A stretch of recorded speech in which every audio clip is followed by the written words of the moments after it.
In this compilation, explore the evolving landscape of creator platforms and tools designed to help content creators thrive. From professional networking to podcast growth, learn all about the latest innovations, empowering creators to expand their reach and impact. Welcome to the Business of Creators podcast. In this clip, I speak with Rene Ritchie, the Creator Liaison at YouTube. Rene's role is fascinating. He serves as an advocate for creators within YouTube and works directly with creators to help them better understand the platform. Here are some of the things we discussed. Remarkable idea that Google had. It originated with Sundar Pichai thinking that search needed a human face. And so they got Danny Sullivan to be the search liaison. And they thought, that's such a good idea. We should do that for creators as well. I think sometimes people just look at large companies and think there's just so many support agents and all these things. It's nice to have a human being that you can relate to. And so I work, like half my time is spent inside YouTube advocating for creators. I mean, everybody inside YouTube advocates for creators, but they also all have full-time jobs. And I have the luxury of my full-time job being advocating for creators and just giving tons of feedback on policy and products from the point of view of multitudes of different types of creators, because by no means, well, you know this better than most, by no means are creators like a unimind or like, and then the other half of my time I spend in social and on videos, just explaining how YouTube works to creators so they can have a better experience, less stress and more success on the platform. A question around how you see it now between YouTube managing the balance between the company's goals and creator needs. I think YouTube, and one of the things that I love about YouTube is that from a very early start, like YouTube, I think began in 2005, and by 2007, they were looking at the partner program, and they had this very clear idea that creators were the heart of YouTube. In order for YouTube to succeed, creators have to succeed and vice versa, that we were in this together and we would succeed better together. So can you give us a bit of a flavor for some of the things that are in the pipeline and being developed at the moment or soon to be released? One of the things that we've talked about that I'm particularly excited about, I don't know what the timeline is for this yet, but we've been talking for a while now about A/B testing for thumbnail. And if we could help with sort of those things and let people explore and iterate on their ideas and get real data back on how their specific audience handles it, I think that's going to be something powerful that we're working on.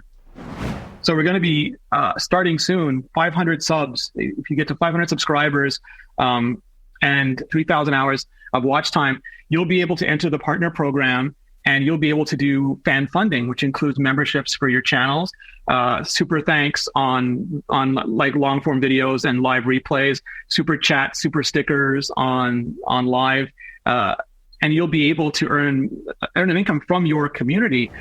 And you mentioned shorts. I'd love to get your thoughts on shorts as somebody kind of as a creator and on the inside. Are you able to share any of the data that you're seeing, particularly linking long form content and short form content? Because as YouTube channel owners, we're looking at that and experimenting with shorts, and we see perhaps the upside in subscribers, but not sure how it's linking to the long form viewers further down the line. Viewers love short form content. And if you don't make any shorts, you're just invisible to them. They'll never know about you. So just from like a branding, marketing, awareness standpoint, there's a lot of value. I mean, we have 50 billion daily shorts viewers. That is an incredible number, and it's still growing. Absolutely, we are building bridges that connect back between short form and long form. So if somebody engages with your short form content and they also happen to watch long form content, there's a better chance we'll recommend your long form content. How should creators think about a channel in one language versus multi-language tracks? We wanted to see if we could do something that would make that like just an easier lift for creators. And also, like if you're doing a video in one language, maybe you're reaching 5, 10, 15% of the world. If you're doing it in several of the largest languages, maybe you're reaching 50, 60, 70% of the world. Or how do YouTube think about AI and perhaps its impact on content creation? I think AI is going to be a tool. Generative AI and large language models are going to solve for the production. Anybody in the world will be able to take that 80% of like the grunt work, like the iterations, the mock-ups, the prototypes, the building of sets, the things that just take a lot of time, no matter how good your idea is, and that will help you move those ideas forward faster. In terms of kind of like recommendations for emerging creators listening, or just things that you've picked up in the last year, do you have anything to share with the listeners? If you're starting a channel on YouTube, think of it like you have this blank canvas in front of you. Everybody probably has 2 or 3 things that they're really passionate about. What do I love enough, or what area is big enough that I'm going to feel like comfortable, enjoyable exploring those for a while?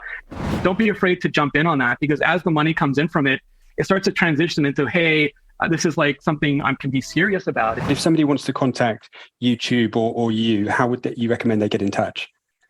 I'm at YouTube Liaison on Twitter and at YouTube Liaison on YouTube, and you can find me in both those places. And I love talking to creators. It's my absolute favorite thing, so please don't hesitate. In this clip, we have highlights from my conversation with Simon Cook, CEO of Cannes Lions. Simon provides fascinating insights into the history and evolution of the Cannes Lions Festival, its influence on the advertising industry, and the exciting new Lions Creators Initiative.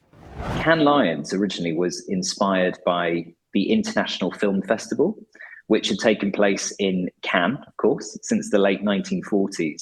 And then what happened was a group of worldwide cinema, screen and advertising contractors, sounds very sexy, otherwise known as SAWA, felt that the makers of the advertising film should also receive a similar recognition. So the first advertising awards was actually established in 1954. Fast forward to today, and we have 30 Lion Awards representing the full spectrum of creativity, everything from craft right through to creative business transformation. When it comes to the Lions Awards, well, they provide a global benchmark for creative excellence globally. And the body of work that we hold up every year as best in the world, we think also has the capacity to build business, to shape society in a meaningful way, and also to drive progress in the industry. 2023, Goldman Sachs analysts estimated that the creator economy was worth $250 billion and has the potential to reach $480 billion by the year 2027. So big business. And creators, as you know, are becoming an increasingly important part of the marketing mix. Last year, for example, we saw an influx of creators attending the festival, some of them abandoning their annual pilgrimage to VidCon, which takes place at a similar time. And when we asked them why they were coming, it was very clear. They said, we go to VidCon to see the fans, we're coming to Cannes Lions to meet the brands. So can you walk us through some of the specific programs and events offered as part of this track? The creators who decide to come to Cannes Lions this year will receive what we're calling the Cannes Edit. And that is a bespoke delegate journey with recommendations of what they should go to and see, because there's a lot going on, and how they should navigate the festival to get a high return on investment. We decided to introduce what we're calling the Exchange Roundtables.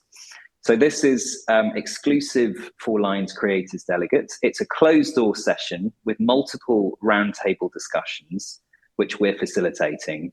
And those discussions will feature very, very high caliber leaders from brands, so CMOs or CEOs, agency representatives, platforms, and of course, some of the creators themselves. Cannes Lions, we recognize that creativity can come in many different forms. That's why we now have up to 30 different Lions recognizing the full spectrum of creativity. And it's important to us that we draw inspiration from a broader and more diverse spectrum of creative disciplines that will help inspire better work and therefore more effective work. In this clip, we feature highlights from my conversation with Alban Brook from Buzzsprout, one of the largest podcast hosting platforms in the world. Alban shares insights on the evolving podcasting landscape, strategies for creators, and how Buzzsprout is empowering podcasters. Buzzsprout is one of the largest podcast hosts in the world. Podcasting, kind of almost by accident, is one of the last places that are totally open places to have content. And what that means is that anyone can host a podcast wherever they would like. It's not actually hosted by Spotify or Apple or anywhere else. So you upload your podcast to Buzzsprout, and then we help distribute it to the rest of the world. So the main problem that we're solving is providing a central place for you to house all of your podcast content and then have it reliably distributed to the rest of the world. So whether that be Apple, Spotify, Google, Amazon, Facebook, all of those different platforms all have ways for you to submit podcasting content, but it needs to be housed somewhere else. And so that is where Buzzsprout comes in. Can you talk about some of the types of creators that use Buzzsprout and also how you've seen it evolve in your time in the industry and with the business? Well, early on, like we were talking about, it was lots of people who had, I would say they were very mission driven. So NGOs, nonprofits, churches, people who it was very important to get a message out to the world. And it seemed like they were leveraging the content the most, the medium, excuse me. In the last few years, we've really seen an explosion of the creator economy. And we're seeing lots of people who are starting to realize, I went all in on Instagram, but now I want to have something that I kind of control. What are your thoughts on monetizing podcasts and how you expect to see that evolve moving forwards as well? We have gotten to a unhealthy spot where everything on the internet is only monetized by ads. And, or at least that's kind of became the default. And when the default is monetizing everything by ads, it leads us to more shocking content, more edgy content, controversial content, even around things that aren't that shocking, aren't that interesting. And it leads to kind of a one-sided mindset. Well, if you're thinking about starting a podcast, start talking to your audience now about what kind of content they want to go deeper on. And podcasting is not this top of funnel, like I'm going to get massive engagement. Podcasting is much more focused core audience. The reality was, if you just start putting it out, you will get better so much more quickly.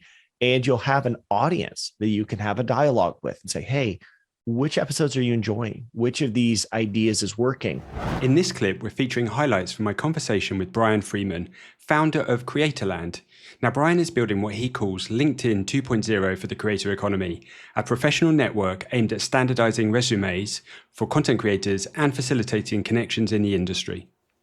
We talk about it in a couple different ways, and whether it's the land of opportunity, but I think the easiest way to think about it is like LinkedIn 2.0 for the creator economy. So we are first and foremost a professional network. So in some ways you can think about us like a town hall, like where does everybody in the space go to build long-term relationships with each other, show off their professional showcase. How it's sort of different from a traditional social network like LinkedIn. I mean, LinkedIn does some pretty cool stuff. When we think about how does Creatorland compare, we want you to be able to connect with people of similar interests, past and future collaborators. We think about it through more of a creative lens. So more of like a creative case studies, highlights of special moments that are linked to social. And that could be a blog post or that YouTube video that went more viral than the others, or one of those branded collabs that you just absolutely love. You feel like you killed it on. How does a creator sign up to it? So we are in a private beta right now. We'll be going and like fully kind of launching the platform early next year where anybody can join.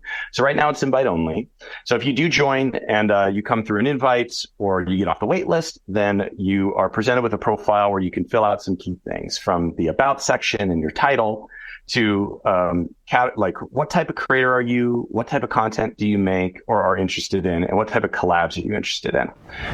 And is there a particular type of creator or genre that's more suited to this, or do you feel like it serves every creator, irrespective of the platform and the type of content they create?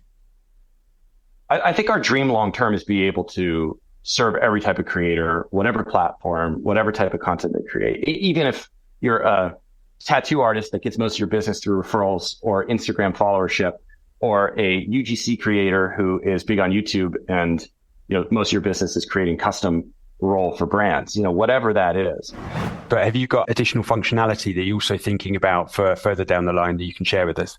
Phase 1, which we're kind of coming to the end of, at the end of October, we've got something really exciting and a refresh of the platform that we're rolling out after hundreds of user interviews. Phase 2 is starting to add in some enhancements to some of those core solutions, but also social products. We've got a product called Groups that I'll share more about later, but imagine kind of the best parts of a Facebook group curated around topics of interest, potentially brand specific, and certainly private and public versions of those. Any sort of lessons that you've learned in building something for the creator economy? Well, whether it's creator economy or something else, you need to listen to your customers. So Creatorland started as a collab marketplace for creators. So it was creators hiring each other to do shout outs and collab and like doing that kind of stuff. The more and more we dug into that, the more interviews we had, that's kind of a big part of how we emerged into, oh my God, we need a professional social network. Do you have any predictions for 2024 in the creator economy? Yeah, I mean, affiliate is back. Affiliate is back, baby. 2024 is going to be a bounce back period. But if my recommendation to creators would be, affiliate isn't the dirty word that it used to be. In fact, it aligns incentives. Now, disclaimer, Creatorland does not have any kind of affiliate system. So this isn't like self-promotional in that way. I think it could be a way to actually making a decent amount of money versus just a single post was kind of a one and done. So I think we've already seen this. I think we're going to see less confusion around how to get going with something besides core content creation, as companies like Electrify offer great educational resources, good partnerships, and the number of people in the space who know how to go beyond the post and beyond the ad revenue from YouTube start to spread out and share that knowledge. I think things are going to get really interesting. Thank you for listening. Please hit subscribe to hear from the pioneers shaping the creator economy.